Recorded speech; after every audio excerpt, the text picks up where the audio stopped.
Hello, and welcome to the ATPE podcast, brought to you by the Association of Texas Professional Educators and covering the hottest topics on Texas educators' minds today. Hello, and welcome to the ATPE podcast. My name is David George, and I serve as the editor for ATPE News Magazine. Today, we're going to discuss the general state of education policy and politics in Texas. Specifically, we'll be looking at issues that have been overshadowed by the voucher debate. We're excited to be joined once again by ATPE Governmental Relations Director, Monty Exter. Thank you for being here, Monty. Yeah, thanks, David. Always fun. The voucher conversation dominated the last legislative session, and much of our communications to members have been dedicated to fighting that battle. Can you tell us a little bit about what's going on there? Sure. I mean, first of all, yes, that's an understatement, right? It seemed like all vouchers all the time for not only the regular session, but then for the entirety of the summer, the entirety of the fall, during that entire year. In fact, the session went about twice as long as it normally would have. And again, all vouchers all the time. At the end of the day, we were able to defeat them. So that's certainly a positive. Now, since then, it has continued to sort of be all vouchers all the time in the election cycle. That's been unfortunate that it's continued to go on.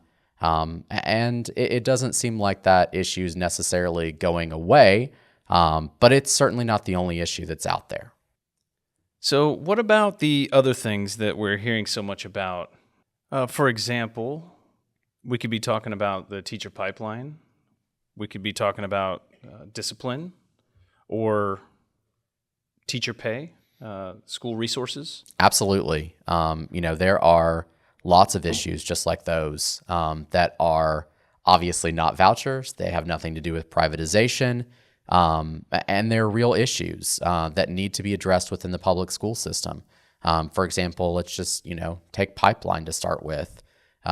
We have for a long time really in this state neglected the pipeline of teachers coming into our classrooms in terms of making sure that we have very rigorous standards for educator preparation programs. We have, more educator preparation programs just in Texas than maybe, this is not a hard stat, but then maybe the rest of the country put together, right?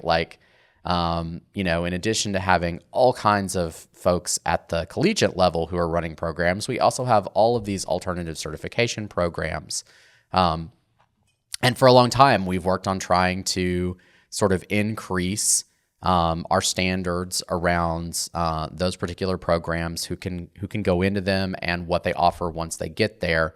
But instead of making improvements there, now we're actually in a standpoint, right, where we have hundreds, if not thousands at this point, annually of just flat out uncertified teachers who are entering the classroom.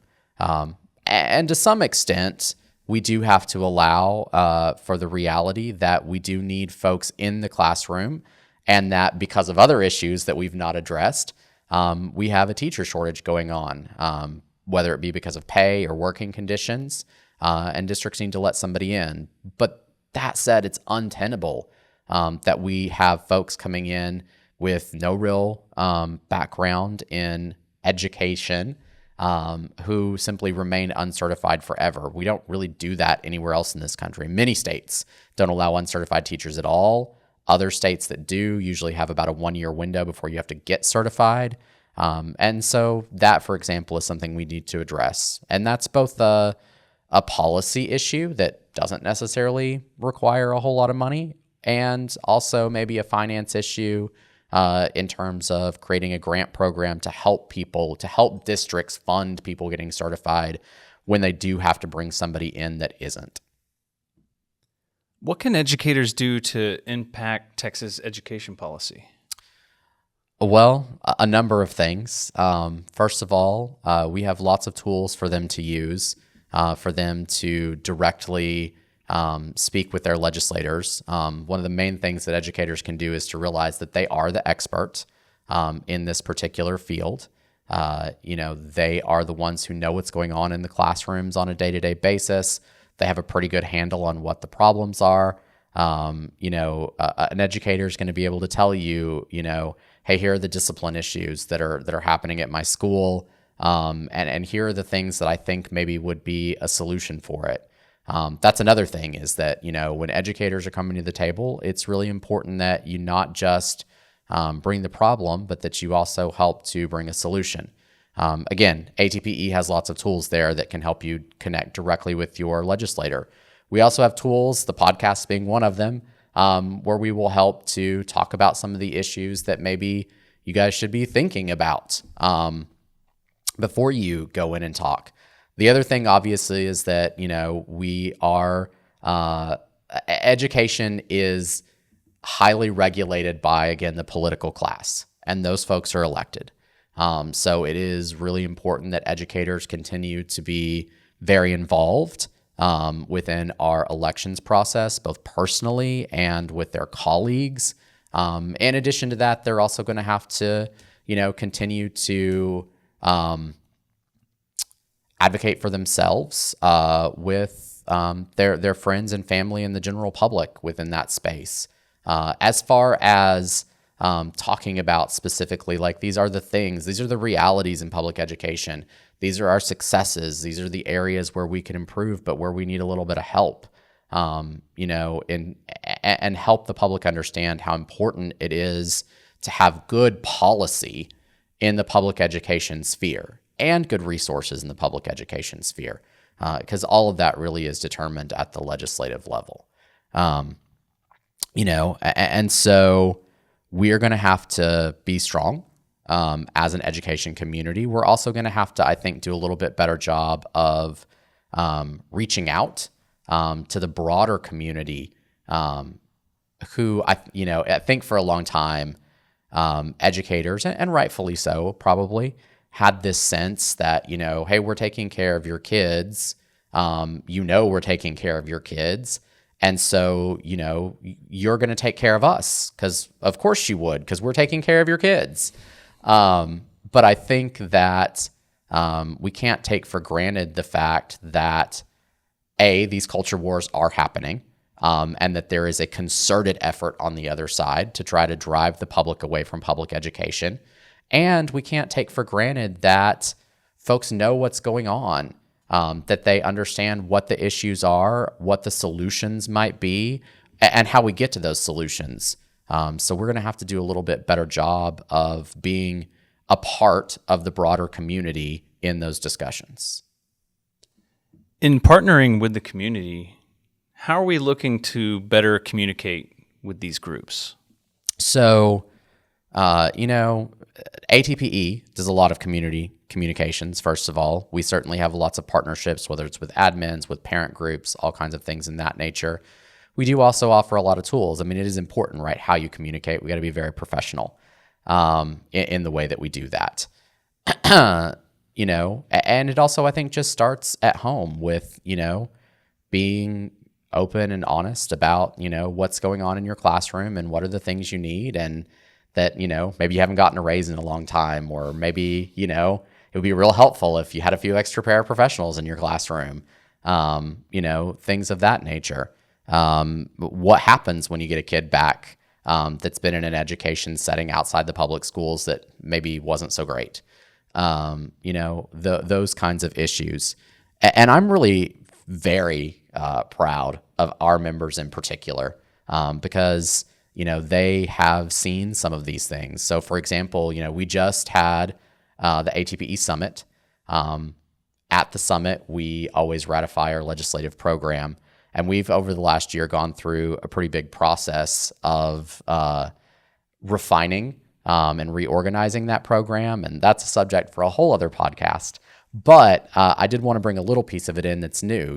We actually, the legislative committee, which is entirely made up of ATPE members. It is member-driven. It is not staff-driven. Came up with a preamble for the first time. And so, I just wanted to mention the first sentence of that. It says, as the preeminent group of educators in our state, which I totally believe the association to be, the Association of Texas Professional Educators seeks in partnership with parents, public officials, and other community members to provide current and future generations of young Texans with a free and appropriate public education. And then they go on about talking about how that needs to be well-rounded, and how the educator is the most important sort of key aspect to delivering that education. And it's really important that we have the resources to recruit and retain those high-quality educators.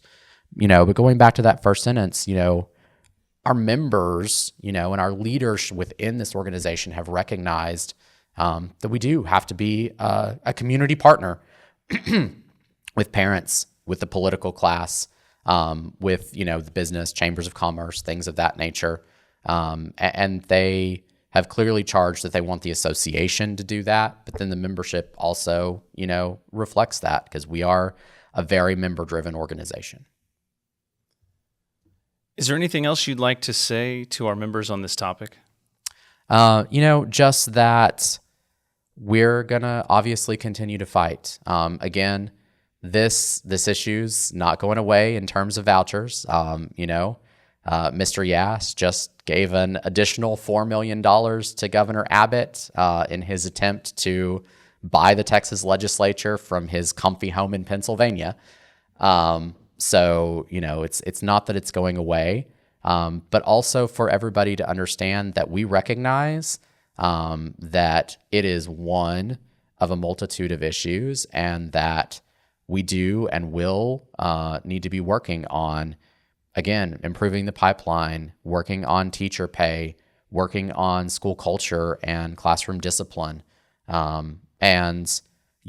We fully intend to draft some of our members, hopefully lots of our members, as partners in that work.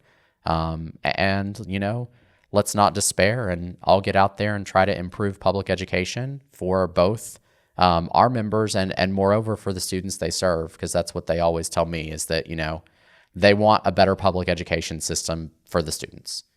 So we're going to do our best to try to deliver that. Well, thank you so much, Monty, for being here today and sharing all this with us. As always, if you have any questions or feedback, you can send those to comm@atpe.org. That's COMM@atpe.org. And we encourage you to subscribe to the podcast as well as leave us a review. So thanks again for being here, and we will see you next time on the ATPE podcast.